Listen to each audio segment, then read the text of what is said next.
Mesdames et messieurs, bonsoir. Bienvenue dans le studio 419 du 4e pouvoir. New York City est une ville pleine de surprises et le 4e pouvoir en profite. Nous sommes allés à la rencontre d'un homme qui fait l'objet d'un mandat d'arrêt international selon le gouvernement guinéen. Bah Amadou-Ouri, le premier vice-président de l'Union des forces démocratiques de Guinée, UFDG, principal parti de l'opposition guinéenne. Après l'attentat manqué contre la vie du professeur Alpha Condé le 19 juillet 2011 dans sa résidence privée à Conakry, Bah-Ouri s'est senti en danger. Il est parti de la Guinée, ensuite il a rejoint notre pays africain avant d'arriver en France. En ce moment, il séjourne dans la ville de New York. Nous sommes allés à sa rencontre. Voici l'exclusivité de l'interview qu'il nous a accordée. Monsieur Bah, pouvez-vous nous expliquer les conditions dans lesquelles vous êtes sorti de la Guinée? Ce que je peux dire par rapport à cette affaire, c'est que le matin, mardi 19, je me suis retrouvé chez moi vers les coups de 9h-10h. J'ai aperçu mon gardien qui parlementait avec un individu à l'entrée de la cour. Intrigué, je suis sorti par la suite pour savoir de quoi il s'agissait. Il me dit que ce monsieur est venu pour indiquer qu'il a rendez-vous avec moi et qu'il repart pour appeler son ami parce qu'il doit me parler d'un projet. Ça, c'était dans les environs de quelle heure? Entre 9h et 10h, dans les environs de 10h du matin. Comme je savais que je n'avais aucun rendez-vous avec qui que ce soit, je me suis dit que ça, ce n'est pas clair, c'est louche. J'ai pris mon sac et je suis sorti de la maison en leur indiquant que quiconque me demande, dites-leur que je ne suis pas du tout à la maison. Je voulais m'assurer que c'était quelque chose de tout à fait normal, ou sinon, si c'était une cabale, pour que je prenne les devants avant que ça ne soit trop tard. Donc je me suis éloigné de la maison, je suis resté aux abords dans le quartier, et 10 minutes après, j'ai appelé la personne qui s'occupe de l'intendance chez moi, et elle m'a dit que le quartier est infesté d'individus qui sont à ma recherche. Et à partir de ce moment-là, je me suis senti en insécurité dans le quartier de Lambandji et je me suis dirigé vers un autre quartier hors de cette zone. Le soir, le mardi soir, vers les coups de 21h, une trentaine de militaires lourdement armés ont investi le quartier et sont introduits dans mon domicile en saccageant tout, en défonçant les plafonds, en volant un certain nombre d'objets, dont le véhicule 4x4 qui était dans le garage, et en menaçant les deux personnes qui se trouvaient. Et d'après certaines informations, certaines personnes qui étaient venues le matin en civil étaient parmi ceux qui étaient habillés en tenue militaire et qui sont revenus le soir. Donc c'est pour indiquer que si le matin, il m'avait trouvé là-bas, je crois qu'on aurait mis ça au compte de bavure, de règlement de compte, et qu'on ne parlerait pas aujourd'hui de Bah-Ouri. Donc de ce point de vue, je suis resté pendant une dizaine de jours dans Conakry, et par la suite, j'ai pu m'exfiltrer pour me retrouver à l'étranger hors du territoire national. Monsieur Bah, aujourd'hui vous êtes hors du territoire national guinéen, mais pourquoi on vous recherche? Pourquoi ce jour-là on est venu chez vous et pas un autre politicien? Pourquoi Bah-Ouri? Monsieur Alpha Condé est mieux placé pour répondre à cette question. Personnellement, je peux tenter de donner quelques éclairages. Je crois que l'attentat qu'il s'est organisé est un prétexte pour lui pour neutraliser des forces politiques et militaires qui le dérangent. Les forces militaires, on a vu que la plupart d'officiers qui étaient relativement critiques à son égard, qui d'après la presse et les journaux étaient proches du général Sékouba Konaté, se retrouvent aujourd'hui en prison. Au niveau des civils, certainement, il a estimé que je constitue un danger pour lui et pour son régime. Parce que c'est vrai, je n'ai pas manqué de dénoncer ces dérives dictatoriales et de signer la circulaire de l'UFDG demandant la mobilisation générale de toutes les populations parce que M. Alpha Condé ne fait que violer la Constitution Et à terme, si ça continue ainsi, ce sera une catastrophe pour l'ensemble du pays. Et cet appel à la mobilisation a été fait aux alentours du 14-15 juillet 2009.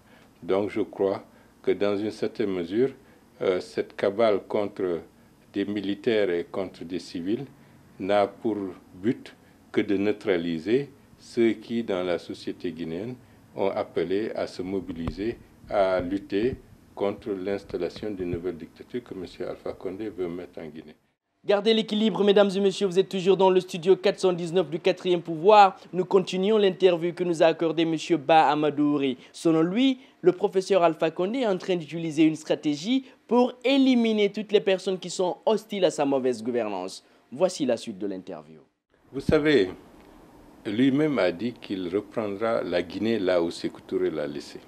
Et qu'est-ce qu'on a retenu de Sékou Touré? On a retenu essentiellement de Sékou Touré les complots permanents. Cela veut dire que pour se débarrasser, disons, de contradicteurs ou de forces qui ne vont pas dans le sens et qui ne partagent pas la ligne politique des gouvernants, il faut s'en débarrasser en créant un faux complot et en les accusant de tous les maux.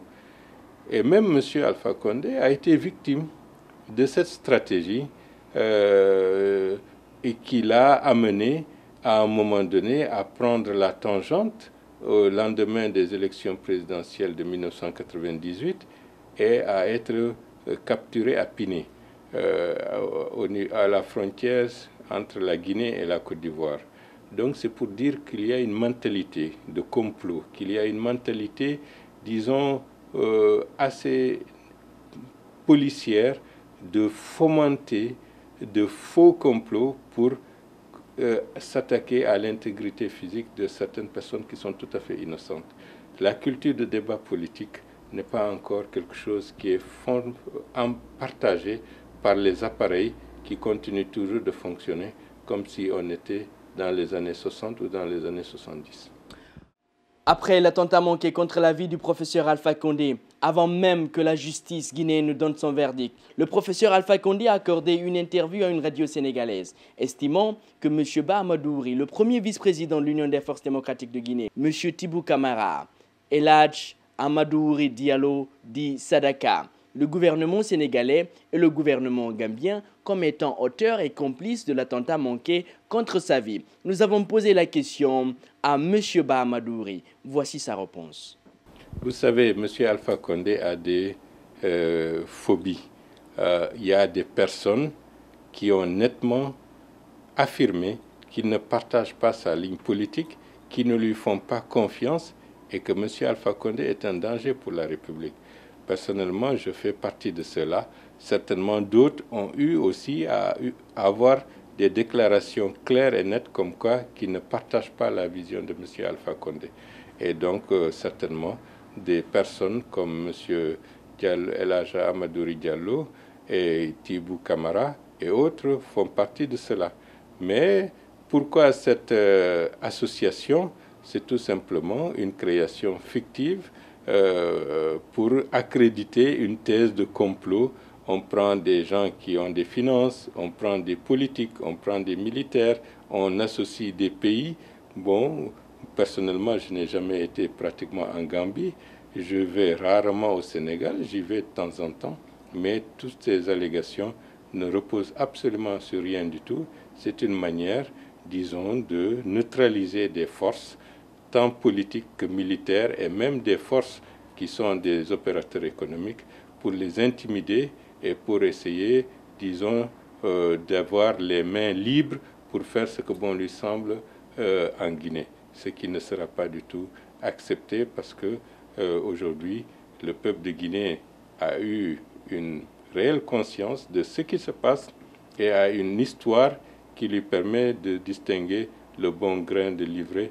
Donc cette mascarade ne peut pas tromper les Guinéens. Non, je crois qu'au-delà de tout, nous sommes dans la dynamique de l'opposition depuis le début des années 90. J'ai vu comment il a toujours évolué. J'ai vu comment il a organisé sa campagne au second tour de l'élection présidentielle. J'ai vu sa dynamique de piétiner les lois, la Constitution pour avoir un pouvoir totalitaire. C'est la raison pour laquelle je ne lui fais pas confiance. Je ne lui fais pas confiance dans la mesure où il va amener la Guinée dans une situation d'impasse, et qui dit impasse dit nécessairement explosion, déstabilisation, avec le cohorte de malheur qui peut s'abattre sur les citoyens guinéens. J'ai préféré le dire maintenant avant que ce ne soit trop tard, parce que vaut mieux ne pas être médecin après la mort, parce que le peuple de Guinée a suffisamment souffert pour qu'on laisse des politiques aveugles s'installer, et après il sera très difficile de faire marche arrière. Et c'est la raison pour laquelle j'ai dit, et je le répète, que la gouvernance d'Alpha Condé est une gouvernance dangereuse pour les Guinéens, c'est une gouvernance dangereuse pour la région. Quelle analyse faites-vous de l'attentat manqué contre la vie du chef de l'État guinéen le 19 juillet 2011?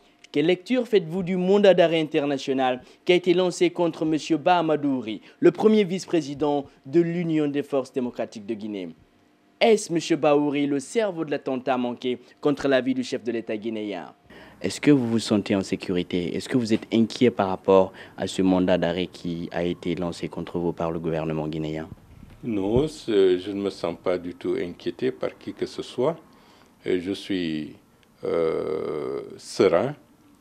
Je sais que ce mandat d'arrêt, entre guillemets, n'a pas de valeur juridique. Ça ne respecte pas les formes consacrées en la matière. Et par rapport à Interpol, je pense que c'est à ça qu'il pense. Interpol, de par sa constitution, notamment la clause de neutralité, qui est l'aspect fondamental du fonctionnement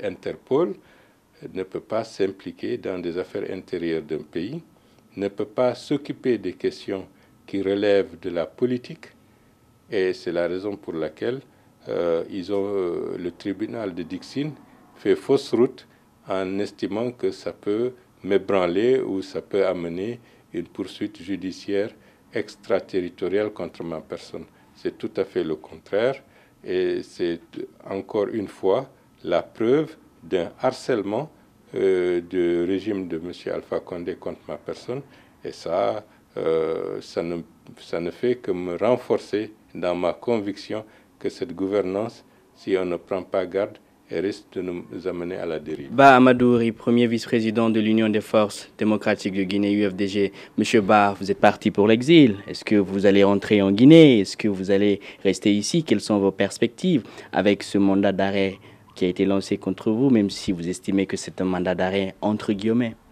Je crois que l'objectif de M. Alpha Condé, c'est de me voir m'éterniser à l'extérieur du pays. Mais là aussi, il fait fausse route. Dans peu de temps, je me donnerai les moyens d'être en Guinée, et qu'il le veuille ou qu'il ne le veuille pas, parce que j'estime que ma place et mon devoir, c'est d'être à côté de mon pays. Et je me considère comme un combattant de la liberté.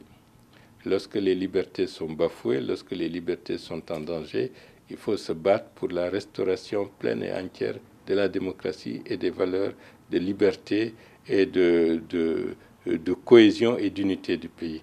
Ce qui fait que si j'estime avec les amis et les autres responsables politiques du pays que la mission qui m'est confiée à l'extérieur est terminée, il va de soi que je vais rentrer.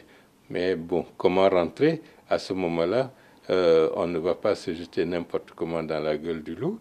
On est des combattants de la liberté, on peut être à l'intérieur du pays et faire ce qu'on a à faire et avoir une flexibilité dans nos déplacements. Je ne peux pas en dire davantage pour le moment. Pour clarifier les choses, M. Alpha Condé veut se donner les moyens d'avoir la totalité du pouvoir en Guinée, c'est-à-dire le pouvoir exécutif, le pouvoir législatif et par conséquent le pouvoir judiciaire. Mais pour avoir le pouvoir législatif, comme il sait qu'il n'a comme électorat qu'à peine 15 à 18% du corps électoral, il ne peut pas, avec son RPG, avoir une majorité à l'Assemblée nationale. Donc, pour constituer une majorité à sa mesure, il faut démanteler tous les acquis démocratiques, l'indépendance de la CENI, le fichier électoral qui existe, qui ne lui est pas, entre guillemets, favorable. Parce que l'écrasante majorité de nos compatriotes ne voteront pas RPG dans le cadre des élections législatives.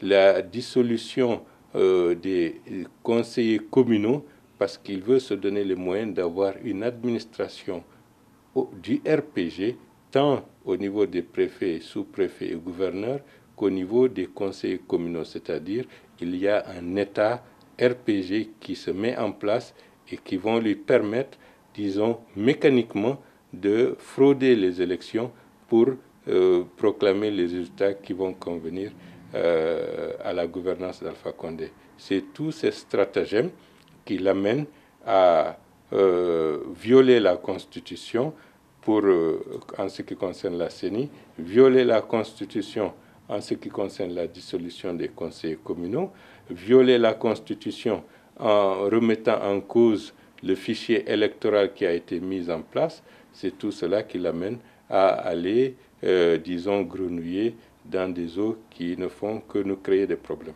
Mais je dois vous dire que dans la phase actuelle, je ne vois pas pointer à l'horizon des élections législatives que M. Alpha Condé va organiser, parce qu'il s'est empêtré les pieds dans quelque chose qui le dépasse. Actuellement, la CENI qui avait dit on organise les élections le 29 décembre s'est récusée parce que à l'intérieur de la CENI, il y a une contestation. 8 commissaires ont fait une déclaration publique où ils remettent en cause de fond en comble les dispositions que M. Luceni Camara, avec le ministère de l'Administration du Territoire, sous la houlette de M. Alassane Condé, sont en train de mettre. Donc c'est pour vous dire qu'on est rentré dans une zone nébuleuse qui n'indique pas que la Guinée va retrouver l'ordre constitutionnel normal dans les meilleurs délais. M. Alpha Condé avait déclaré qu'il était en train d'utiliser une politique qui avait été déjà mise en place par certains opposants qui travaillent avec le président Lansana Conté. Il a cité M. Cellou Dalein Diallo, qui a été ministre pendant longtemps dans le gouvernement de M. Lansana Conté et qui a été même Premier ministre. Il avait cité M. Sidya Touré, il a parlé de son séjour en prison, il a parlé du fait qu'il y avait des restrictions qui l'empêchaient de manifester chaque fois qu'il revenait. Aujourd'hui, il dit qu'il applique ces mêmes lois contre ces politiciens-là. Donc, ils n'ont rien à lui dire par rapport à cela. Quel est votre point de vue sur ce message du professeur Alpha Condé? Non, ça prouve que c'est un revanchard. Il cherche à se venger d'une situation de crise qui n'a que trop duré. Donc, il cherche à se venger par rapport à ce qu'il a vécu durant un passé récent. Nous avons une autre vision. Nous nous sommes battus pour le changement démocratique et l'UFDG était avec le RPG dans les rues depuis près de 20 ans pour lutter contre les dictatures et les dérives des pouvoirs, que ce soit du genre Lansana Conté, que ce soit avec les militaires.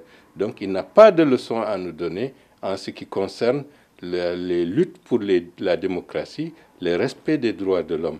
Nous nous sommes battus, et dont principalement le doyen Bamamadou, pour faire prévaloir les droits de M. Alpha Condé lorsqu'il a été injustement incarcéré. Mais à l'époque, M. Bamamadou n'était pas dans le gouvernement. Maintenant, c'est quelqu'un qui a travaillé pendant longtemps avec M. Lansana Conté, le général Lansana Conté, qui dirige l'UFDG, M. Cellou Dalein Diallo. Le fait que El Cellou Dalein Diallo dirige l'UFDG ne remet pas en cause l'appartenance de l'UFDG pendant longtemps dans l'opposition. Même lorsque M. Cellou Dalein Diallo était au pouvoir, Premier ministre, l'UFDG était dans la rue. Et je me souviens bien, M. Cellou Dalein Diallo, Premier ministre, nous avons manifesté pour la libération des ondes avec le doyen Bamamadou le 19 septembre 2004. Donc, nous nous sommes toujours battus pour les libertés, pour le respect des droits, et nous nous sommes battus aussi pour le respect des droits des responsables, y compris M. Alpha Condé. Donc, de ce point de vue, il n'a pas de leçon à donner à qui que ce soit. En tout cas, par rapport à l'entité UFDG, nous n'avons pas de leçon à recevoir de ce point de vue. Ça prouve qu'il a une mémoire courte. Ça, c'est le premier point. Mais ça remet en cause son slogan, qu'il est là pour le changement. Et il répète et il reconnaît qu'il fait la même chose que ce qui prévalait auparavant. Mais où est le changement? Les responsables RPG qui ont donné leur vie, comme le doyen Aminata Kaba du côté de Cancan et tant d'autres que je connais très bien, et qui se sont battus pour qu'il y ait les libertés, pour qu'il y ait la démocratie en Guinée, ceux-là aujourd'hui peut-être peuvent dire dans leur temps qu'ils sont morts pour rien. Et c'est la raison pour laquelle tout cela donne une nouvelle éclairage de la personnalité de celui qui dirige notre pays à l'heure actuelle. C'est quelqu'un qui ne respecte pas ses engagements, c'est quelqu'un qui est tourné sur le passé et qui veut appliquer une politique revancharde contre je ne sais pas qui.